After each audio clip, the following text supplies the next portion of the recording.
जब दुनिया डरी थी तब दलाल स्ट्रीट आज नाच रहा था। एक तरफ मिसाइलें चल रही हैं, तेल के दाम आसमान छू रहे हैं, रुपया लड़खड़ा रहा है, और दूसरी तरफ दलाल स्ट्रीट पर जश्न का माहौल रहा। सिर्फ 3 दिन में सेंसेक्स 2100 पॉइंट ऊपर रहा, निफ्टी 600 पॉइंट की छलांग, और आम निवेशकों की जेब में 9 लाख करोड़ की दौलत आ गई। जी हां, 3 दिन 9 लाख करोड़। नमस्ते, मैं हूं रवीन गौतम और आप देख रहे हैं संजीवनी टीवी।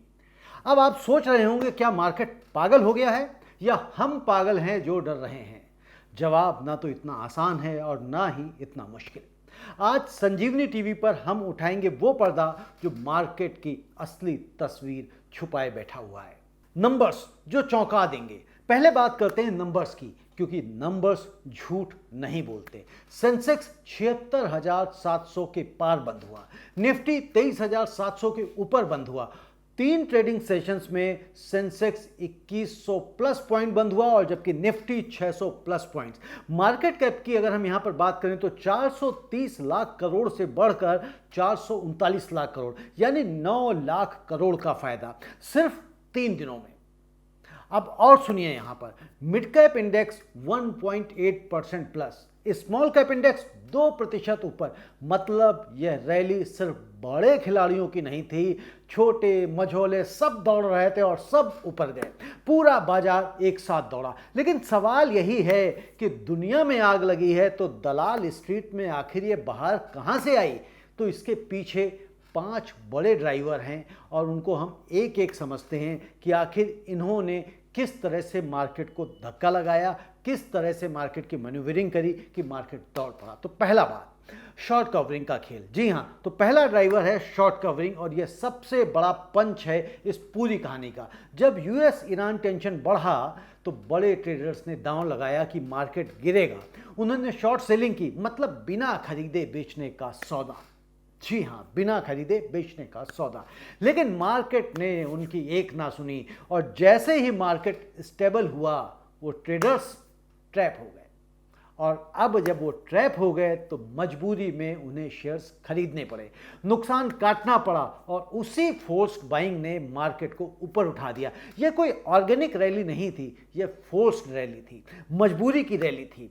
तो मार्केट में सबसे महंगी गलती है गलत वक्त पर लगाया गया दांव। जो लोग बियर बने थे वही बाजार को बुल बना गए। आज का ड्राइवर नंबर 2, वॉर का डर या वॉर के खत्म होने की उम्मीद, यह दूसरा ड्राइवर है। वॉर एक्सपेक्टेशंस, और यह बड़ा दिलचस्प है। युद्ध अभी चल रहा है लेकिन मार्केट यह नहीं देख रहा, मार्केट देख रहा है आगे क्या होगा। और रिपोर्ट्स आ रही हैं कि यूएस और ईरान के बीच बैक चैनल्स बातचीत शुरू हो गई है, डिप्लोमेटिक सिग्नल्स मिल रहे हैं।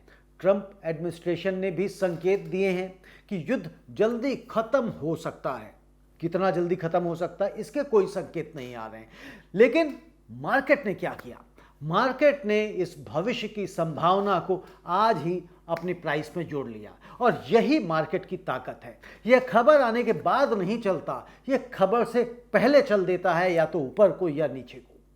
तो जो न्यूज़ अखबार में आती है वो मार्केट में पहले ही हो चुकी होती है। इसलिए जब आप सोचते हैं कि अब खरीदते हैं, तब तक मार्केट आगे निकल चुका होता है और आप ट्रैप हो जाते हैं। यानी कि जो रिटेलर्स हैं, जो छोटे ट्रेडर्स हैं, वो फंस जाते हैं जब वो न्यूज़ पढ़ने या देखने के बाद ऐसा सोचते हैं।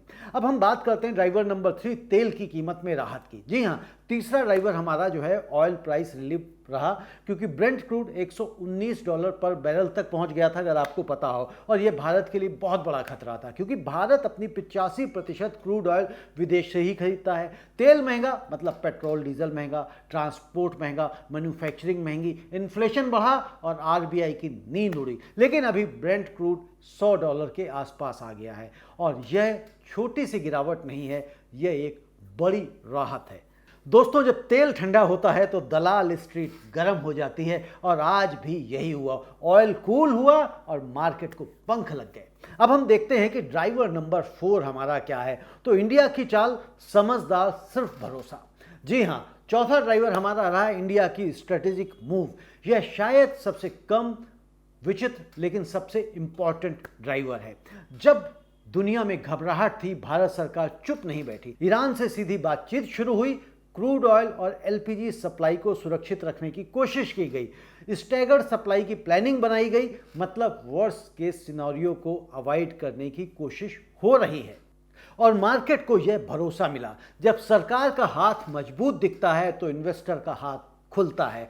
मार्केट को चाहिए होता है भरोसा, और भारत ने वो भरोसा दिया, इसीलिए एफआईआईज वापस लौटे, डोमेस्टिक इन्वेस्टर्स ने बाइंग शुरू करी। और अब हम जाते हैं टेक्निकल के जादू पर। जी हां, और पांचवा जादू हमारा टेक्निकल का जादू बन के आया, यानी कि टेक्निकल फैक्टर्स। अब यह थोड़ा सा टेक्निकल भी हो जाता है, लेकिन इसे इग्नोर करना महंगा पड़ सकता है। निफ्टी ने 23,800 का लेवल रिक्लेम कर लिया, यह बहुत बड़ा क्रिटिकल था। एक्सपर्ट्स कह रहे हैं कि अगला टारगेट 24,000 से 24,100, लेकिन अगर नीचे गिरे तो 23,000 और 22,900 स्ट्रॉन्ग सपोर्ट है मार्केट के पास में। सिर्फ न्यूज़ पर ही नहीं मार्केट चलता, मार्केट साइकोलॉजी पर चलता है, मार्केट लेवल्स पर चलता है। और जब निफ्टी 23,800 के ऊपर गया तो ट्रेडर्स को सिग्नल मिला और बाइंग का सैलाब आ गया। चार्ट झूठ नहीं बोलता, बस हमें पढ़ना आना चाहिए। अब हम ये देख लेते हैं कि इसका रियलिटी चेक, कि मार्केट में वास्तव में अब जो तेजी आई है वो किधर जा रही, वापस बनी रहेगी? तो सच कड़वा है दोस्तों। अब हमें यहाँ पे रुकना है और एक पल के लिए जश्न बंद करिए और सुनिए अगली सच कि क्या हो सकता है।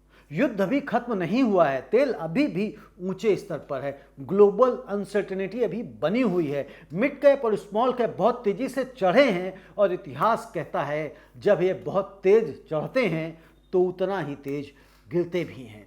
तो एक्साइटमेंट में खरीदने वाले पैनिक में बेचते हैं, और यह रैली हो सकती है शॉर्ट कवरिंग की वजह से, यह रैली हो सकती है उम्मीद की वजह से। लेकिन उम्मीद और हकीकत के बीच बस एक ट्वीट का फर्क होता है, एक गलत बयान, एक बम का धमाका और एक खराब इकोनॉमिक डेटा, और रैली करेक्शन में बन सकती है। तो अब सवाल है क्या करें और क्या ना करें। तो संजीवनी टीवी के दर्शकों के लिए हम ये बताना चाहते हैं कि क्या करना चाहिए। हमें लगता है कि भाई एसआईपी को बंद नहीं करना चाहिए, बाजार ऊपर जाए या नीचे जाए एसआईपी हमारी चलती रहनी चाहिए, क्योंकि यही वेल्थ क्रिएशन का असली फॉर्मूला है। क्वालिटी स्टॉक्स पर फोकस करिए, जो कंपनीज मजबूत हैं, डेट फ्री हैं, वो हर तूफान में खड़ी रहते हैं। स्ट्रैगर्ड इन्वेस्टमेंट करिए, एक साथ सब कुछ मत लगाइए, थोड़ा थोड़ा लगाइए।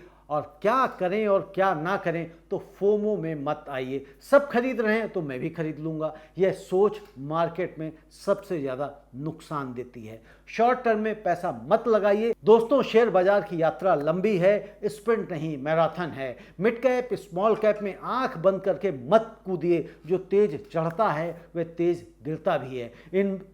स्मार्ट इन्वेस्टर वो नहीं जो हर रैली में कूदे, स्मार्ट इन्वेस्टर वो है जो जानता है कि कब रुकना है, और इसे आपको याद रखना है। आज का बाजार कह रहा है कि मैं डर पर नहीं उम्मीद पर चलता हूं, लेकिन उम्मीद अंधी नहीं होनी चाहिए, उम्मीद के साथ समझदारी भी होनी चाहिए। अगर डिप्लोमेसी काम आई और ऑयल और नीचे आया तो इंडिया की स्ट्रेटजी सफल होती है, तो यह रैली जारी रह सकती है। 24,000, 24,500 और भी आगे। लेकिन अगर हालात बिगड़े तो यही मार्केट उतनी ही तेजी से नीचे भी आएगा।